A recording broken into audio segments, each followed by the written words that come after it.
Nuovo giorno, nuova avventura. Quest'oggi iniziamo nel centro di Sappada. Vediamo un po' di amici. Inizia così il mio tour a Sappada, che partendo dal centro cittadino subito ci porta ad esplorare il meraviglioso percorso delle cascatelle, costeggiando rilassanti corsi d'acqua fino a raggiungere l'incantevole cascata di Sappada. Ma il tempo è tiranno e mentre noi mangiamo il pranzo, lui mangia le ore. Così, dopo le foto di rito e una breve pausa, ritorniamo velocemente alla macchina, alla volta di San Pietro di Cadore. Qui, dopo strette stradine di montagna, carichi di cibo e allegria liquida in bottiglia, ci rimettiamo in cammino, assecondando la nostra sete di avventura. E adesso l'avventura riparte verso il bivacco di Val Vissada. Andiamo a scoprire questo bivacco poco conosciuto a 1800 metri. Belli carichi! La processione ha inizio.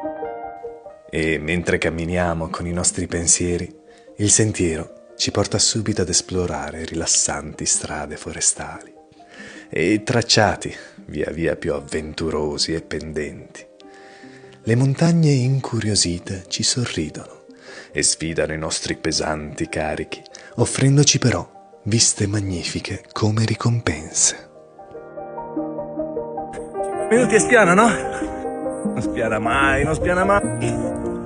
La neve si fa sempre più profonda e la nostra fatica sempre più intensa, ma non demordiamo e infine giungiamo alle 5 al bivacco Vissada, dove subito iniziamo a festeggiare la nostra vittoria in compagnia. Com'è questo bivacco? Bellissimo. Quindi ecco che si aprono subito le danze tra sfiziosi dolci, buon vino e gustoso cibo condiviso e mai sprecato. E mentre fuori cala la notte sulle montagne silenziose, dentro si alza la temperatura, così come i bicchieri e l'allegria, unendo fra loro i destini di diversi sconosciuti seduti allo stesso tavolo. Arrivata la notte, arriva anche il tempo di riposare, chi dentro al caldo in compagnia, chi fuori in tenda, avvolto dal silenzio della notte, sotto un manto di stelle che vegliano attente. Custodi luminose che attendono il seguito dell'avventura.